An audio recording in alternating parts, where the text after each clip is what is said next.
Testing, testing.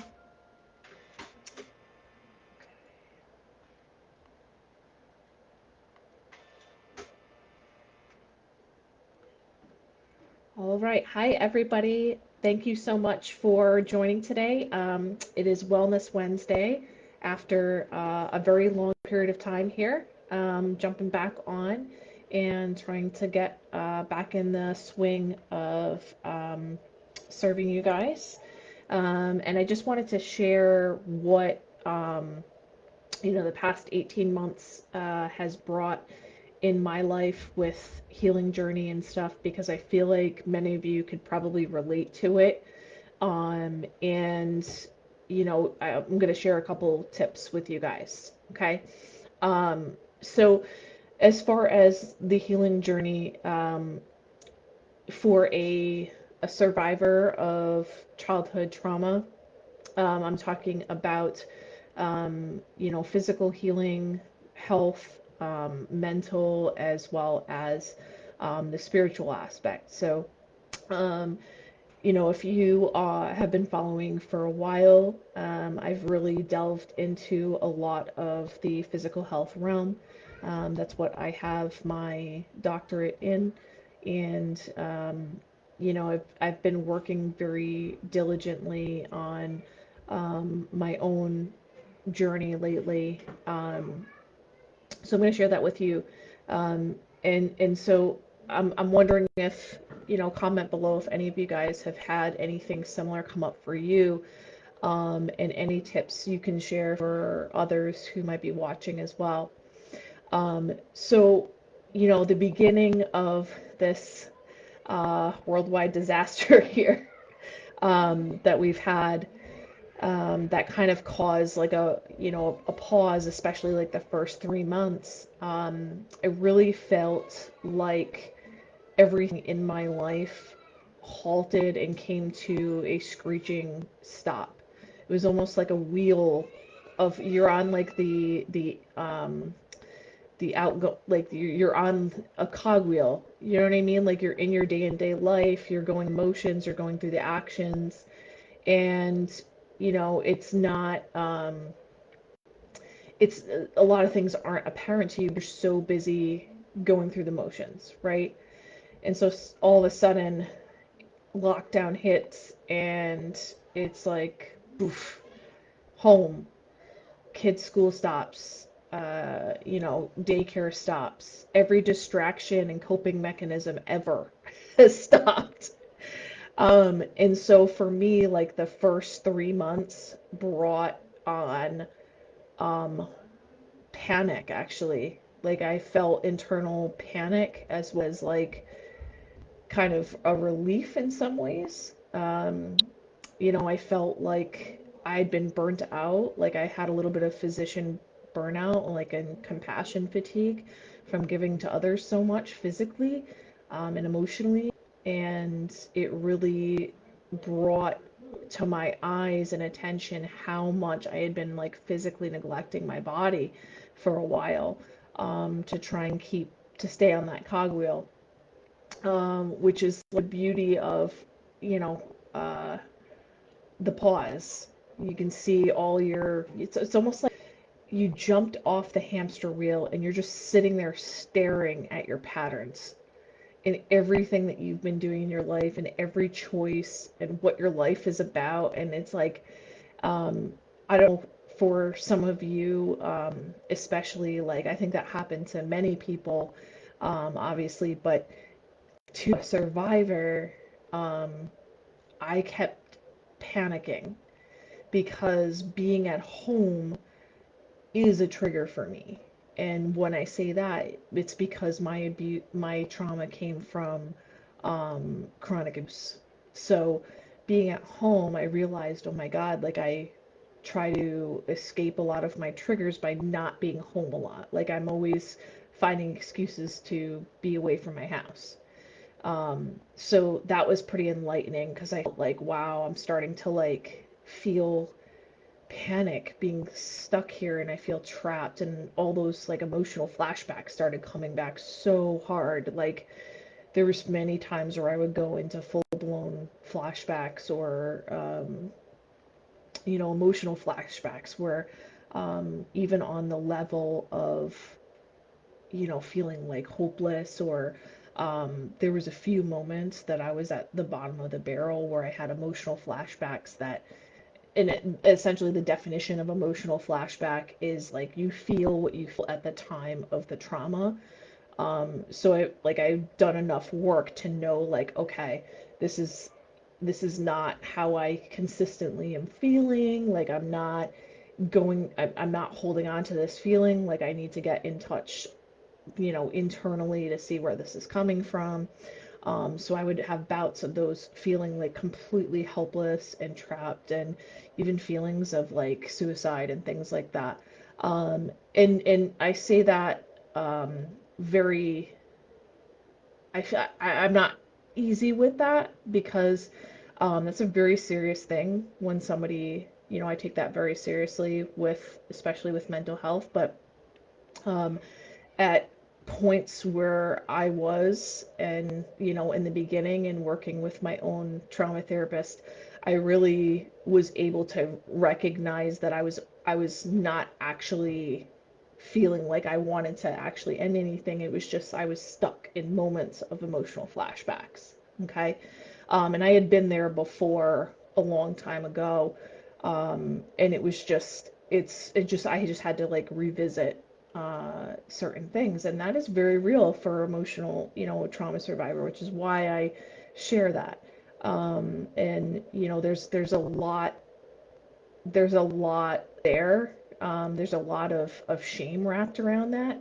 If I can be fully vulnerable there, like especially as a practitioner, and as a mother, and as all the roles that I have to fulfill in my life, is you know in the life that I've built for myself, it really brought on a lot of struggle there. And the more that I kept pushing away that I was getting triggered and feeling like that, the worse it would get, right? So but I wasn't able to get to the coping mechanisms I normally would. And I really started being like, I really I loved being at my office and I loved helping people. And like I missed that a lot. I missed connection with people.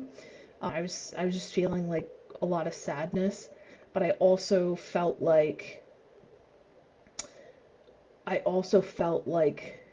being at my office was a sense of kind of peace for me.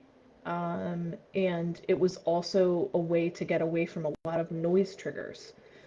So any of you that were a patient at my office, like I always kept it really, like I always wanted to keep it very serene and stuff like that, because it was a place of healing, and your body and your nervous system needs to relax. But with that, I didn't also realize that it was a really great place for me to be at the same time because I felt like my nervous system was like regulating itself, like when I was there. So, I don't know if that makes sense, but so again, healing journey, I went straight into um, Dark Night of the Soul.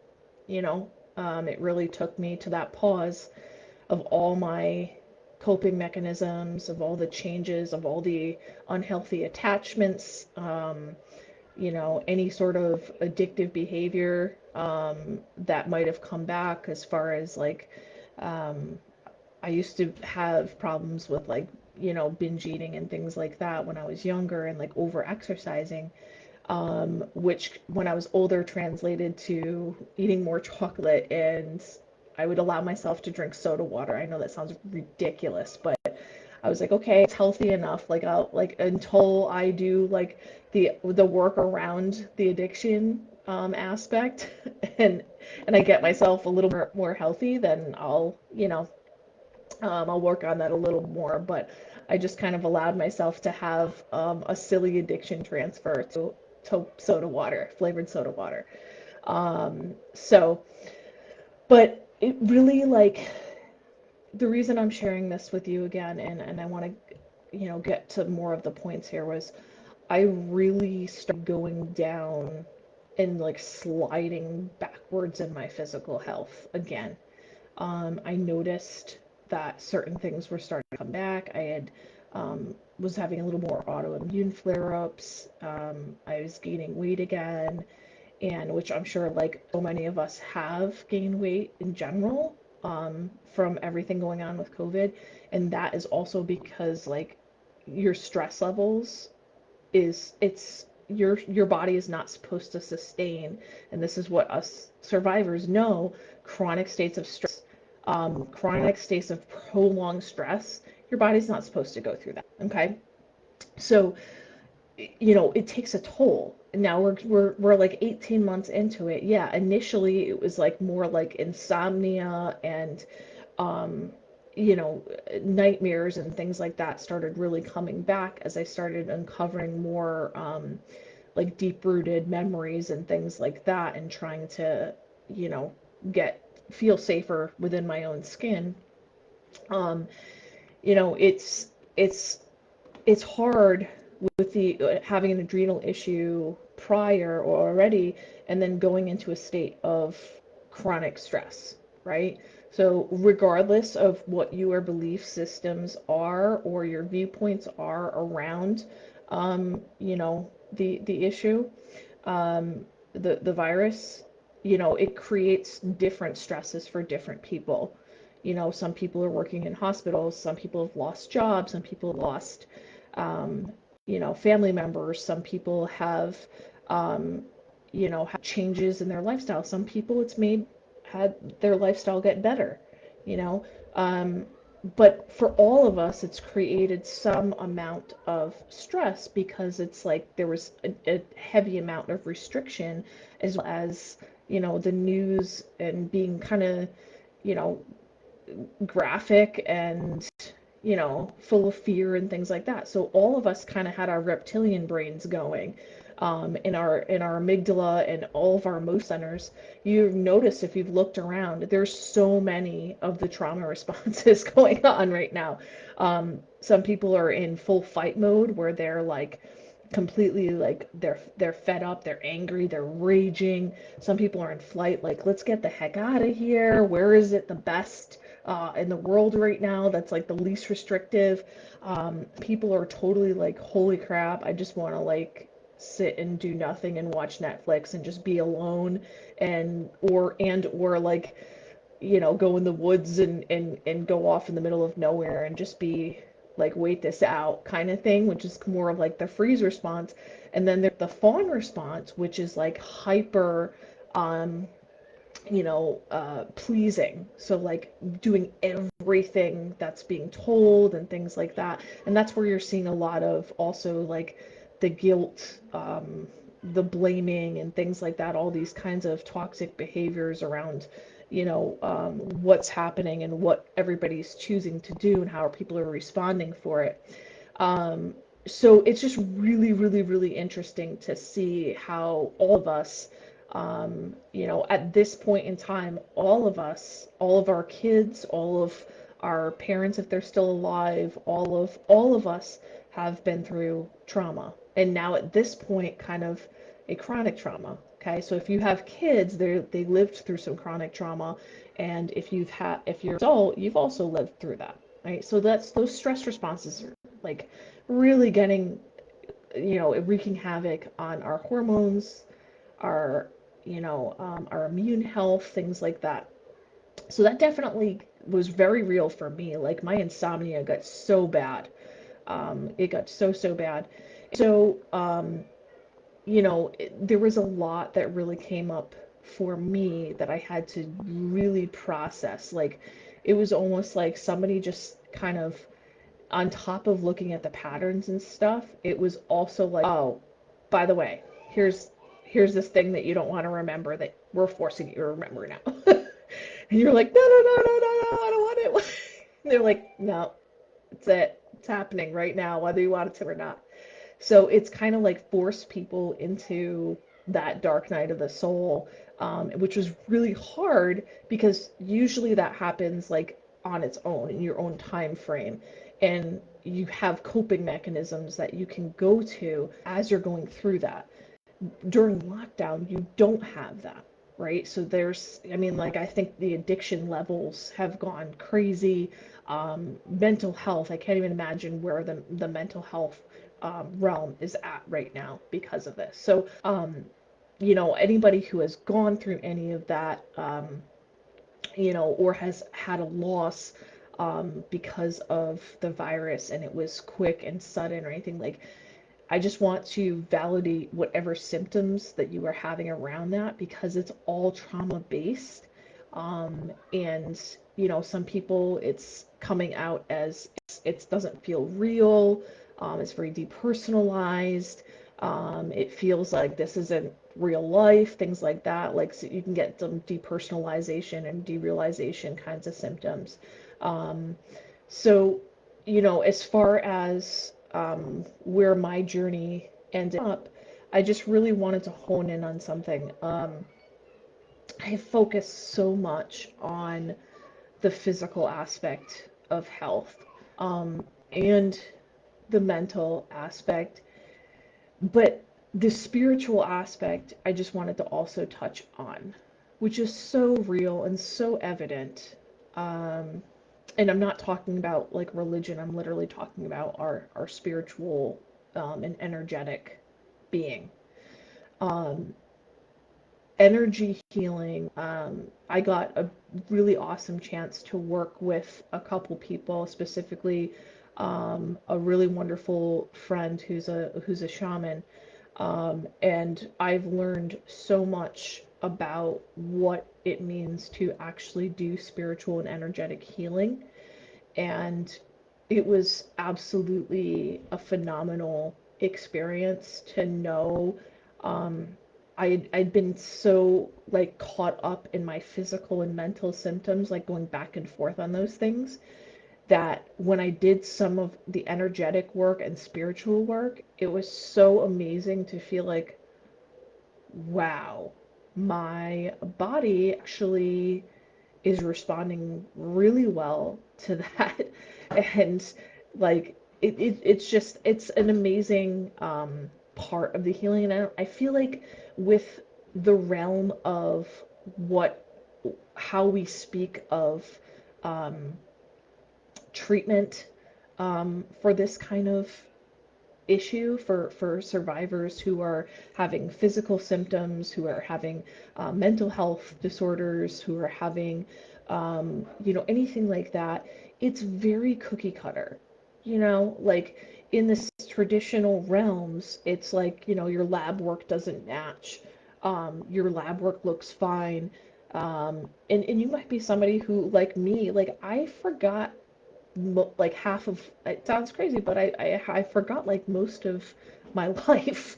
You know what I mean? Like there was so much that I had put away for so long, um, that it was like when I was being asked a lot of questions, I didn't even recognize that there was abuse at that point.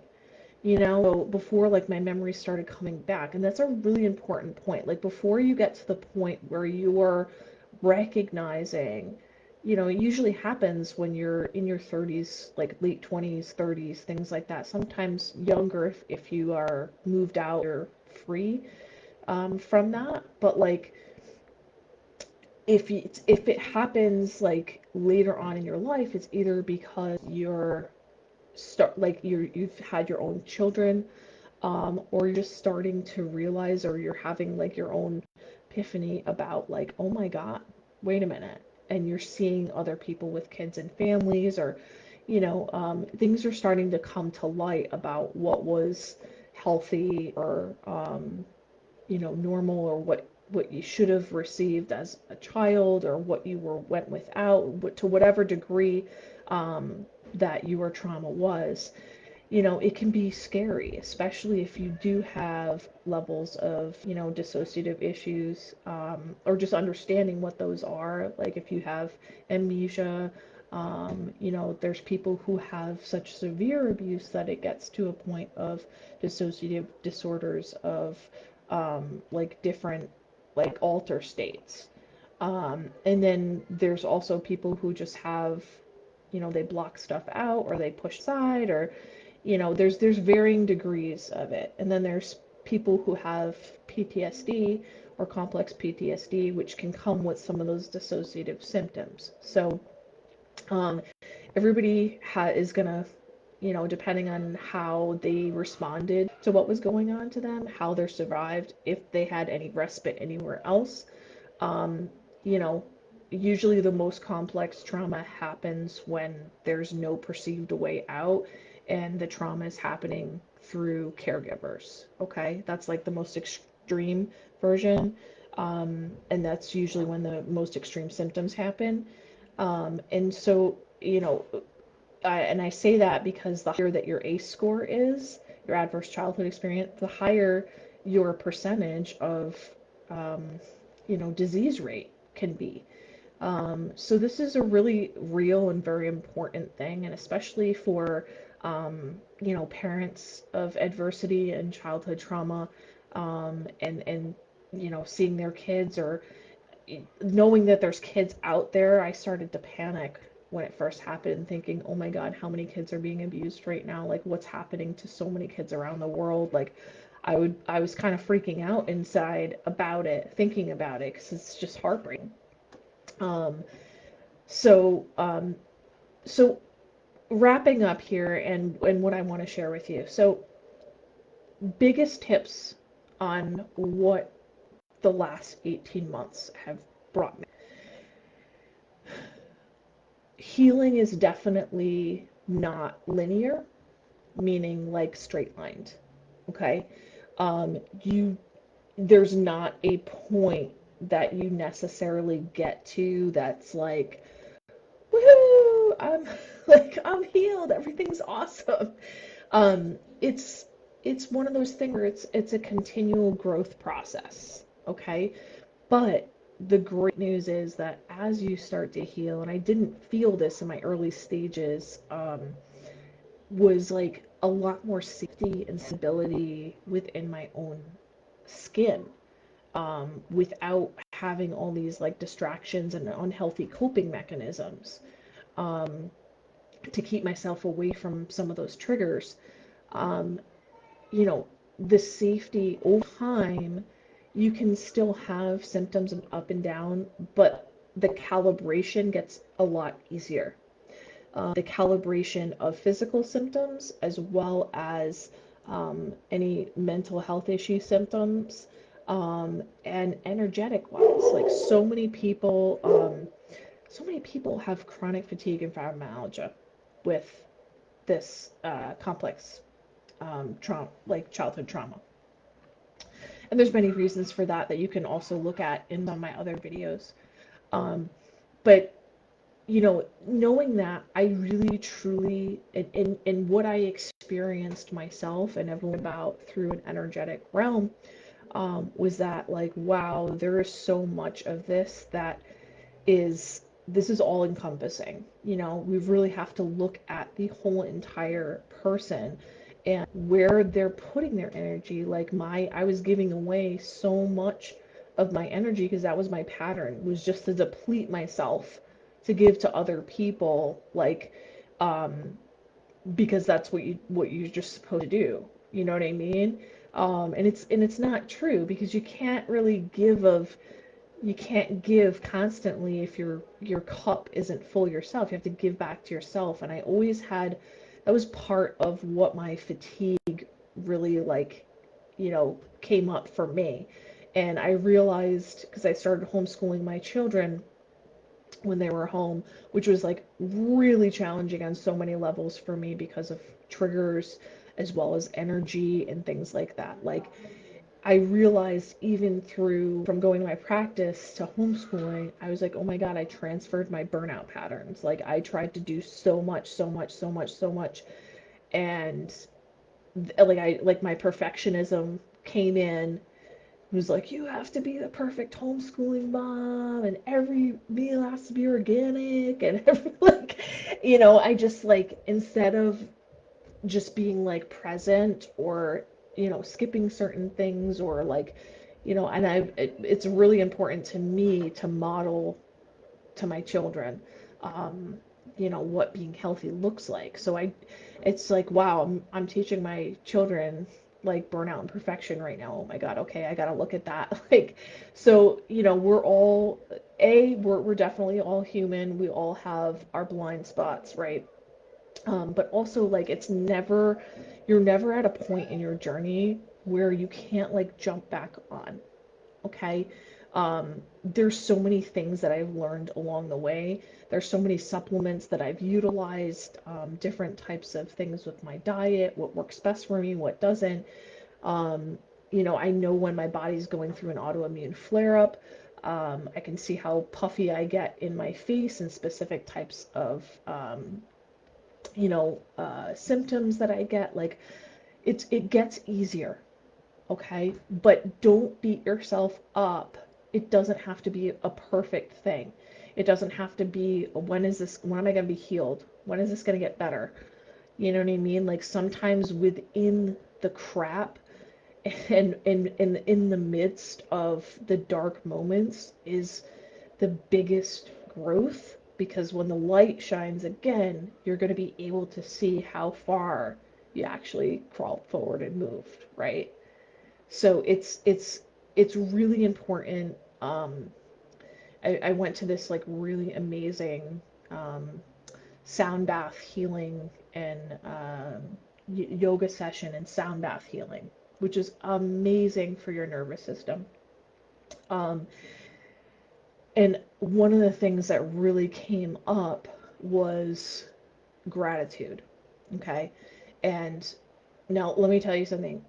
I've had so many people who I've told my story to that I've had so much secondary and tertiary gaslighting, of people trying to like say like only be positive and like it just, so literally gratitude and positive are actually triggers for me. So I hope that that's not a trigger for you as well, because if you have shared your story and have met with that, you understand completely how like anger comes up. Um, but it really was beautiful to teach. Like, it wasn't what I had experienced prior. It was like, the person was talking about gratitude in a way that it was like thank you for not just the good but the bad, like all of it, right? And it doesn't have to be you're grateful for, like, a lot of people also I think want to say like, oh, your past happened for a reason, and you're gonna get through it, and there's it's getting better, just let it go, things like that. That's not at all what I want to say here.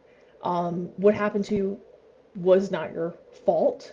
And it is not, almost impossible for somebody of that kind of situation to like let go. Okay. So we're not talking about that. What I mean is the process that you're going through, all the crap, all the all the things that are coming up, all of the good things, the whole process and the whole experience of life. They were talking about like deep gratitude for all the experience and growth that's happening within and around you, um, and trying to really sit with all of it, and that really stuck with me. I'm like, wow, like there's always something to learn. I'm a firm believer of that, and it's not always pushing through the hard times or toxic positivity and just be positive, just be positive, just just start exercising, just start hanging out with certain types of people. It's really like, I feel like in growth comes so much from within, um, and it's so much healing has to do truly with mind, body, and spirit. I really, um, that was really shown to me over the last 18 months. Um, and I feel like I've really gotten a really good handle on where I'm going with my healing. And I would love to, if any of you are, interested in you're hearing this and you can relate to anything I'm saying, please reach out. I've helped a lot of people who are, chronic trauma survivors of depression, chronic fatigue, fibromyalgia, things like that, and just really helped with not only like the physical and functional medicine aspect, but some of the other stuff that also, you know, um, like some of the patterns and that you learn, you're in survival mode that are keeping you kind of stuck where you're at. So um, I'd love to share those with you. Please send me a message or comment below and I'll DM you. Um, but anyway, if that message helps one person feel less alone, then I'm happy to have shared that vulnerably. That definitely is like this is, I felt like I needed to also challenge myself a little bit tonight and be a little bit more vulnerable with what I've experienced because I feel like it's going to help a lot more people. So I hope that was helpful for you guys. If you want extra support, I do work with people with adrenal issues. There's going to be a lot of people who are having unknown autoimmune issues, especially after, like some of the new um, vaccines and things like that. So there's going to be more that's going to pop up with even previous issues that are gonna kick up because of the new type. Um, so I work with people on that as well as depression, fatigue. So I'd love to help. I do a lot of great functional tests. They're not traditional types of tests. They're a lot more in depth. And, I'd love to help. So thank you so much for joining in today. It's great to be back. I look forward to sharing more with you guys. And if anything was helpful, definitely comment below and let me know how it was helpful so I can give you more information. Okay? Thank you so much. Have a great